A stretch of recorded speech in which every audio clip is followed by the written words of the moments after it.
Yeah, thanks a lot. I would like, first of all, to thank everybody here and the entire NFT Berlin team for giving an opening spot for such an important topic. Okay, so go back.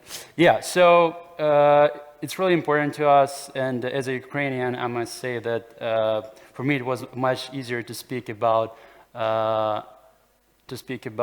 Web3 on stage than to speak about my country being at war, right? I myself left Ukraine like 10 years ago, but I've been closely aligned to it, and yeah, I went like through Maidan in 2014, and of course I felt really closely everything what has been happening. And particularly so when we were working on Arweave, right? So you probably know it's like permanent decentralized storage, which actually helps fight propaganda in authoritarian regimes, and Arweave technologies has been largely used in fighting Putin's propaganda in Hong Kong protests, in China, etc., etc. And but I would like to speak about how Ukraine's victory in the war with Russia will actually accelerate the global movement toward a freer world and a freer digital world. So yesterday marked 90 days since the war actually started, and every Ukrainian got affected by this, me as well. Everybody has like family, friends, or themselves being displaced like inside Ukraine or moved abroad. And I also would like really to thank like everybody in Europe for showing so much, so much passion and helping out so much. It really matters a lot to everyone in Ukraine. The Russian invasion of Ukraine has set the world, has set Europe in motion. To the discomfort of some European states, of course, Ukraine became central to the rise of New Europe. And the world of tomorrow will be tripolar, I believe. So two obvious poles will be the US and China, but the third pillar of this, I believe, should be us, so the decentralized community of global internet builders and users. And it will be defined by rapid technological development and disruptive innovation. That's why the stakes of the Russia-Ukraine war are so high. They go beyond just a physical war. When Ukraine is victorious and it and other like-minded countries remain free to pursue their democratic ideals. The global movement toward a more empowered and freer world, freer of borders, will accelerate. But if it goes the other way, if Russia succeeds in stamping out freedom and democracy in Ukraine and beyond, we will enter a bleak world of no rules, no freedom, where might makes right and all else is erased. The Russia-Ukraine war is already demonstrating how we, the people of the third pillar, are making a difference in three major ways. So first of all, there are those who play an active part in Ukraine's defense against Russian invasion directly. Members of anonymous and other hacker communities have chosen to devote their skills to cutting through the firewalls of Russian government propaganda and delivering the truth about the war to the Russian people. Second, some are using every opportunity to provide alternatives to what is usually offered by governments. Take, for example, Elon Musk, who provided Ukraine with Starlink satellite internet service. In the early days of the invasion, Starlink terminals were swiftly deployed to Ukraine, enabling an alternative system of uninterrupted communication and hindering Russia's ability to knock down communications across the entire country.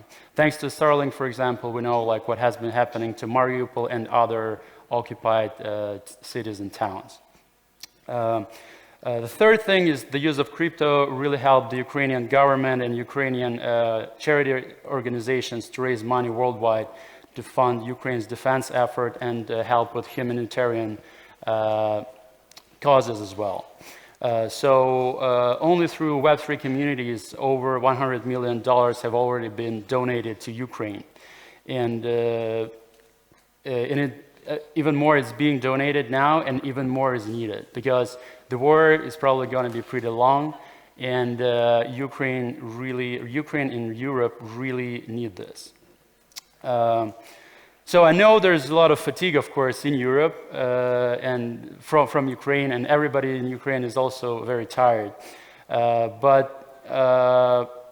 the truth is that, yeah, it's going to take much longer because Russia has a lot of resources.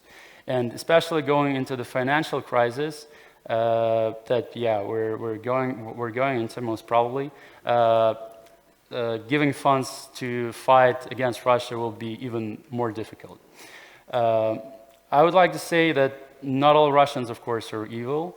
I have a lot of Russian friends myself, and I believe all of you do as well. And maybe there are like Russians in this room as well. And I often hear from my friends that, hey, like all Russians I know are actually against the war. And actually that's true for me as well. So all my Russian friends are against the war.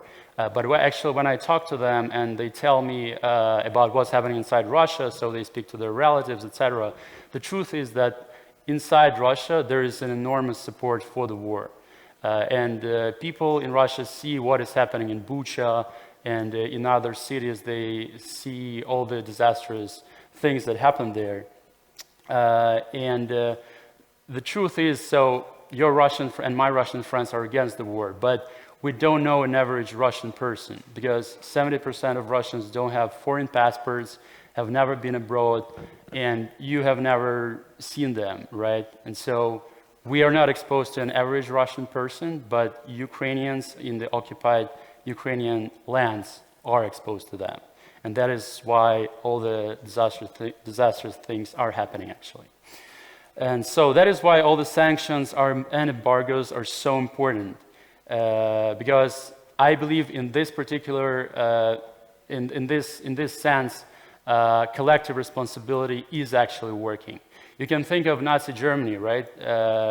Like so many Germans were against the Nazi regime, and so many were left the country or were sent to the concentration camps, but that doesn't mean that Germany as a country and as a nation was not responsible for this. In the same way, Russia and Russians are responsible for what is happening right now. I really hope that the oil embargo will be passed in the EU in the next few days, and I know it's going to be very costly for the European economy and for the Western economies, but it would have been much less costly if Europe was acting more decisively in 2008, for example, when Georgia was occupied, or in 2014 when Russia started its war against Ukraine. Putin wouldn't dare to attack, but politicians in Europe were just postponing responsibility to their successors. So I really believe that this is really the moment when it is decided whether brute force will rule the world. Brute force seeks nothing but the subjugation of those it wants to subdue. And it does not discuss, but kills at once, as Russia is doing in Ukraine right now, right at this time when I am talking.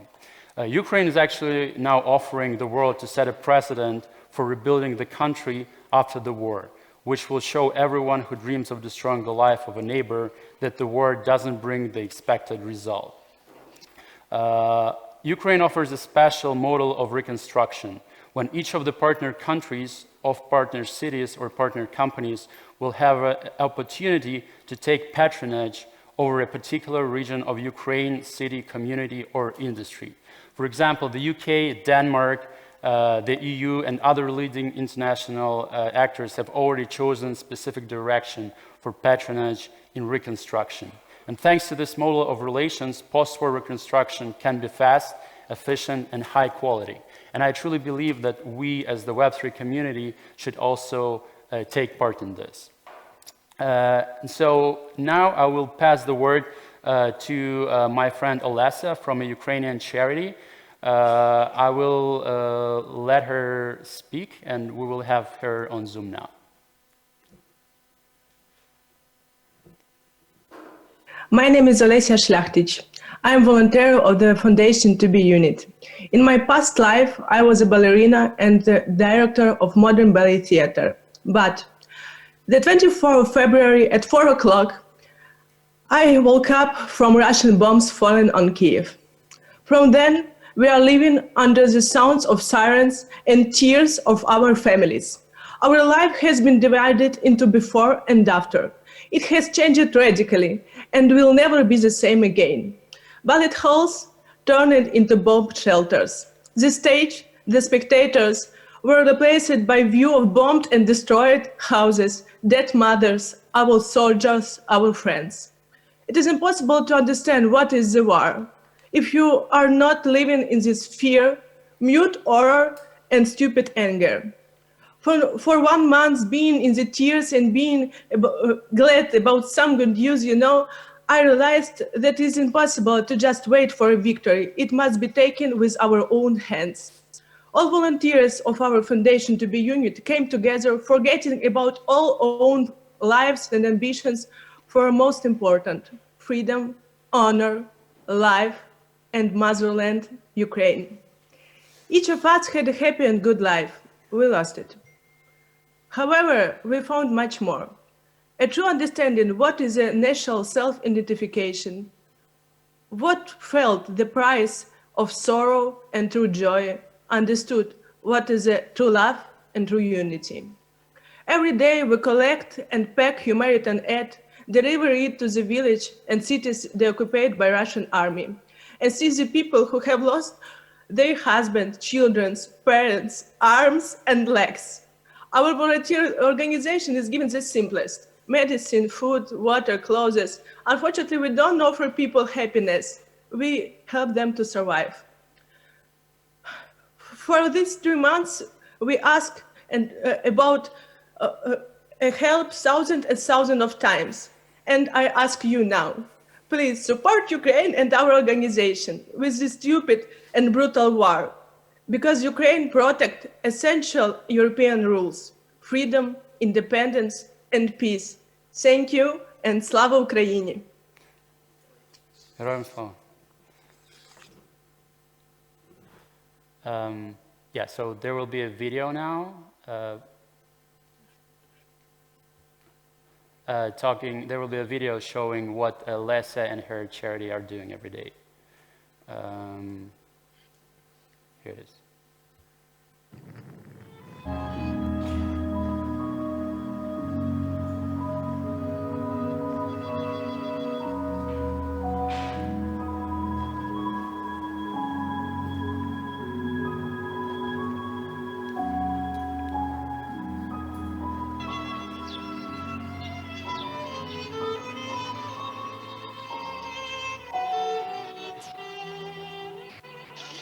Буде посмішка, слава Україні, люди!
селі буде безпечніше, а виявилося, що тут було не найгірше місце. Але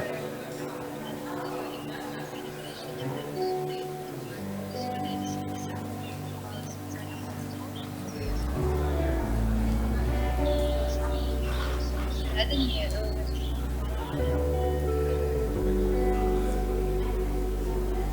не всі знали, що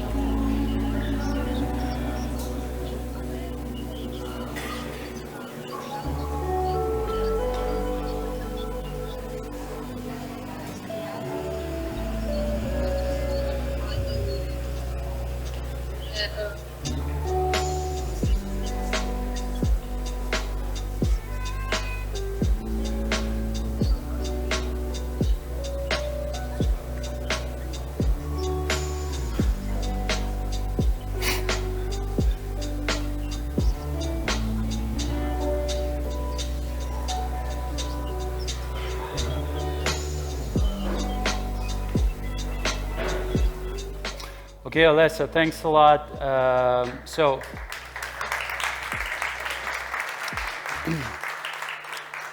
Thank you very much. So the thing about like charities like Olessya's is that money that goes to this charities, they go directly to the people in need, right? And Olessya and her friends, they're delivering help directly to the people who were under occupation in Bucha, Irpin, and other cities and towns in Ukraine.